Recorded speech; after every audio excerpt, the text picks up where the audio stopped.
Hello friends, welcome to competitive 360 YouTube channel.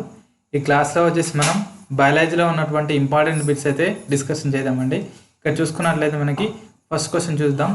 Study of the insect is called, అంటే insect సంబంధించినటువంటి స్టడీని మనం ఏమని పిలుస్తామంటే ఎథియాలజియా, నియోనాటాలజియా, ఎంటమాలజియా, ఆంథ్రోపాలజియా అని ఇవ్వడం జరిగింది. ఇక్కడ ఆన్సర్ వచ్చేసి మనకి ఎంటమాలజీ అంటారండి. ఇన్సెక్ట్ సంబంధించిన అంటే కీటకాలకు సంబంధించినటువంటి అధ్యయన శాస్త్రాన్ని మనం ఎంటమాలజీగా పిలవడం జరుగుతుంది. ఓకేనండి. ఇక్కడ చూసినట్లయితే ఇక మనకి కీటకాలకు సంబంధించి ఇవన్నీ కూడా రావడం జరుగుతుంది. బీస్ కానీ, బటర్ఫ్లై కానీ, బీటిల్ కానీ, యాంటిస్ కానీ ఇవన్నిటికి సంబంధించినటువంటి స్టడీని మనం ఎంటమాలజీగా పిలవడం జరుగుతుంది. నెక్స్ట్ చూసినట్లయితే the study of the bone is called, ఎముకలకు సంబంధించినటువంటి అధ్యయన శాస్త్రాన్ని ఏమని పిలుస్తారు? సో యూరాలజియా, ఆస్టియాలజియా, సెరమాలజియా and జియోలజియా.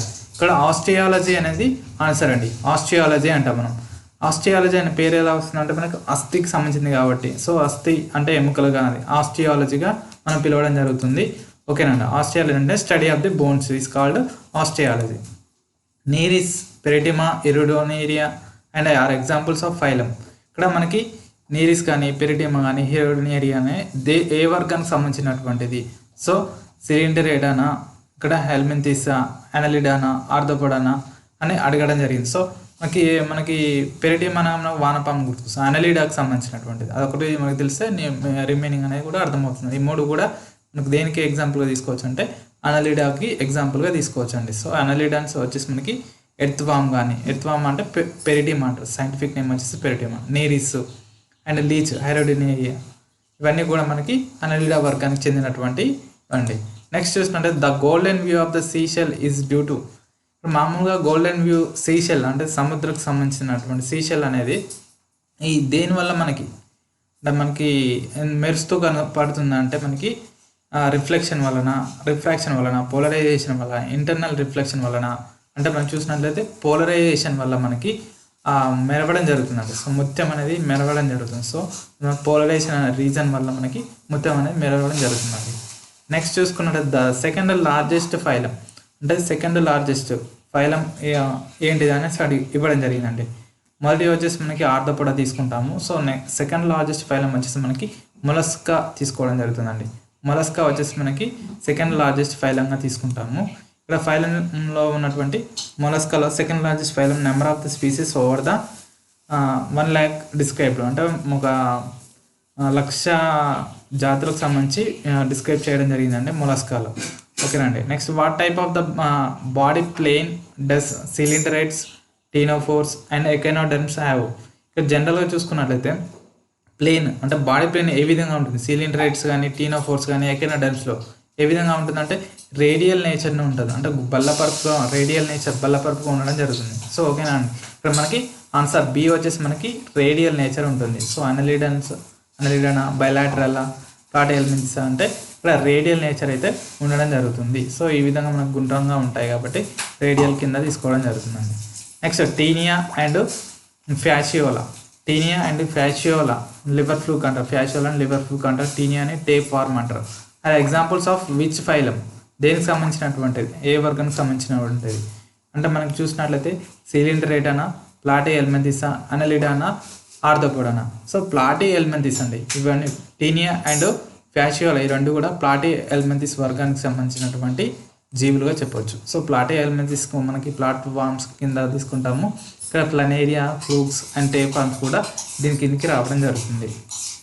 Next larva house fly is called, ఏమని పిలుస్తాము? సో హౌస్ ఫ్లై అంటే మనకు తెలిసి ఈగ కదండి. ఈగకు సంబంధించినటువంటి లార్వాని ఏమని పిలుస్తాం? దాని పేరు సో ప్యూపా అని పిలుస్తామా, ఇమాగా అని పిలుస్తామా, మ్యాగట్ అని పిలుస్తామా, అంటే ఏది కాదా? ఓకే, మ్యాగట్ అని పిలుస్తామండి లార్వాని. మనకి హౌస్ ఫ్లై యొక్క లార్వాని ఏమని పిలుస్తాం? మ్యాగట్ అని పిలవడం జరుగుతుంది. సో లార్వాని మ్యాగట్గా పిలవడం జరుగుతుంది. ఆప్షన్ సి ఈజ్ కరెక్ట్ అండి. నెక్స్ట్ వచ్చేసి కాలా అజార్ ఈజ్ ట్రాన్స్మిటెడ్ బై, కాలా అజార్ అనేది డిసీజ్ అండి. ఈ కాలా అజార్ డిసీజ్ అనేది ట్రాన్స్మిషన్ అనేది ఒకరి నుంచి ఇంకొకరికి ఏ విధంగా సోకుతుందంటే మనకి ఆప్షన్ బి వచ్చేసి శాండ్ ఫ్లై అనే ఈగ ద్వారా మనకి ట్రాన్స్మిట్ అవ్వడం జరుగుతుంది. సో బ్లాక్ ఫ్లైసా, సి ఫ్లైయా, మైట్స్ అని ఇవ్వడం జరిగింది. సో శాండ్ ఫ్లై అనేది ఆన్సర్ అండి.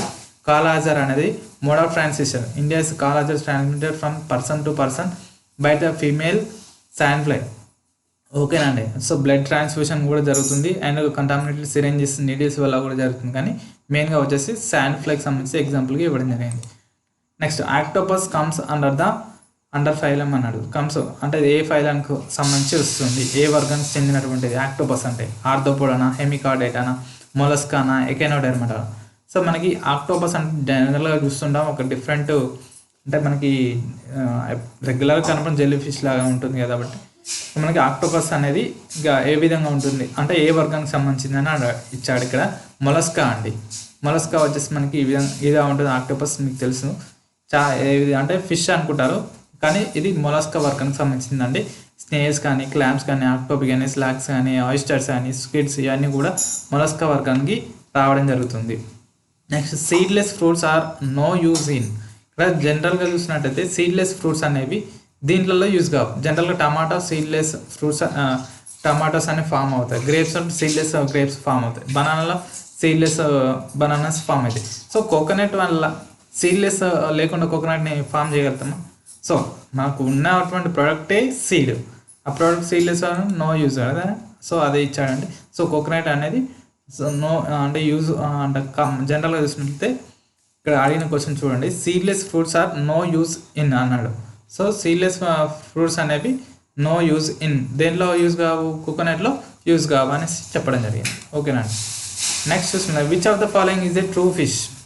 కింద ఉన్న వాటిలలో ట్రూ ఫిష్ ఏంటిది? ఫ్లయింగ్ ఫిషా, క్రయింగ్ ఫిషా, కటిల్ ఫిషా అండ్ సిల్వర్ ఫిషా? సో ఫ్లయింగ్ ఫిష్ అనేది ఒకటే ఫిష్ అండి, మిగతావన్నీ కూడా ఏది కూడా ఫిష్ కాదు. సో నిజమైన ఫిష్ ఏంటిది అంటే ఫ్లయింగ్ ఫిష్ ఒకటే ఫిష్. క్రై ఫిష్ కానీ, కటిల్ ఫిష్ కానీ, సిల్వర్ ఫిష్ కానీ ఇవన్నీ ఫిష్లు కావు. ఫిష్ అంటే మనకి ఆ ఫిష్కి సంబంధించినటువంటి వర్గానికి చెందినవి కావు, కానీ ఓన్లీ ఫ్లయింగ్ ఫిష్ ఒకటే ఫిష్కి నిజమైన ఫిష్ అండి. ఇది ఈ విధంగా ఉంటుంది. ఫ్లయింగ్ ఫిష్ అనేది ఈ విధంగా ఉంటుంది ఈ చేప అండి. Next, which animals May suffer from foot and mouth disease? ఇక్కడ చూసినట్లయితే జనరల్గా డీర్ కానీ, షీప్ కానీ, గోట్ కానీ ఇవన్నీ కూడా ఫుట్ అండ్ మౌత్ డిసీజ్కి సఫర్ అవ్వడం జరుగుతుంది. సో అందువల్ల all the options is correct అండి. ఇక్కడ ఆల్ కూడా అన్నీ కూడా డీర్ కానీ, గోట్ కానీ, షీప్ కానీ అన్నీ కూడా మనకి ఏమవుతుంది? ఫుట్ మౌత్ డిసీజ్కి సఫర్ అవ్వడం జరుగుతుంది. So viral disease cloven animals. ఓకేనండి. Next, among the breeds of cows mention in the below which one is not indigenous? అంటే స్వదేశీకి సంబంధించినటువంటి కానిది. సో ఇక్కడ ఉన్నటువంటి బ్రీడ్స్ ఇవన్నీ కూడా బ్రీడ్స్ అంటే గిర్ అండి, తార్బోర్కర్ అండ్ రెడ్ సింధీ, హోల్స్టైన్ ఫ్రీజన్ అని ఉంటాయి. సో ఇవన్నీ కూడా ఈ గిర్, తార్బోర్కర్ అండ్ రెడ్ సింధీ అన్నీ కూడా ఈ స్వదేశీకి సంబంధించినటువంటి బ్రీడ్స్, స్వదేశీకి సంబంధించిన బ్రీడ్స్. కానీ ఇంకా హోల్స్టైన్ ఫ్రీ అనేది హోలాండ్కి సంబంధించిందండి. ఈ హోల్స్టైన్ ఫ్రీ అనేది డిఫరెంట్, అంటే వేరే కంట్రీకి సంబంధించినటువంటి బ్రీడ్. సో అందులో డిఫరెంట్ ఉన్నది ఏంటంటే మనకి నాట్ ఇండిజినియస్ అని ఇవ్వడం జరిగింది కాబట్టి హోల్స్టైన్ ఫ్రీజ్ అనేది ఆన్సర్ అండి. ఆన్సర్ హోల్స్టైన్ ఫ్రీజ్ అనేది హోలాండ్కి సంబంధించినటువంటి breed. Next, excretion in hemichordates takes place by. ఇక్కడ మనకి మీసోనెఫ్రానా, ప్రోనెఫ్రానా, మెటానెఫ్రానా అండ్ గ్లోమరులస్. ఇక్కడ ఎక్స్క్రేషన్ హెమికార్డేట్స్ అనేవి మెయిన్గా వచ్చేసి మనకి గ్లోమరులస్ తోటి మనకి ఎక్స్క్రేషన్ అవ్వడం జరుగుతుంది. So take place by glomerulus. Glomerulus అంటే తెలుసు కదండి, ఇంకా నెఫ్రాన్కి దగ్గరలో ఉండేసి గ్లోమరులస్ సర్కిల్ని ఫామ్ చేసుకొని యూరిన్ ఫార్మేషన్ అనేది జరుపుతూ ఉంటుంది. సో ఇలా చూసినకి గ్రిప్ ఐడియా వస్తుంది. సో హెమికార్డేట్స్లో కూడా మనకి గ్లోమరులస్ అనేవి ఎక్స్క్రేషన్లో యూజ్ అవ్వడం జరుగుతుంది. నెక్స్ట్ చూసిన, which of the following is are cold blooded animal అన్నాడు. సో కింద ఉన్న వాళ్ళ కోల్డ్ బ్లడ్ ఉన్నటువంటి ఎనిమల్స్ అంటే శిరోష్ణ జీవుల అండ్ అస్థిరోష్ణ జీవుల అనేసి ఉండడం జరుగుతుంది. సో శీతల రక్త జీవులు అండ్ ఉష్ణ రక్త జీవులు అని అంటారు అన్నది. Cold blooded animals and warm blooded animals అనేవి ఉంటాయి.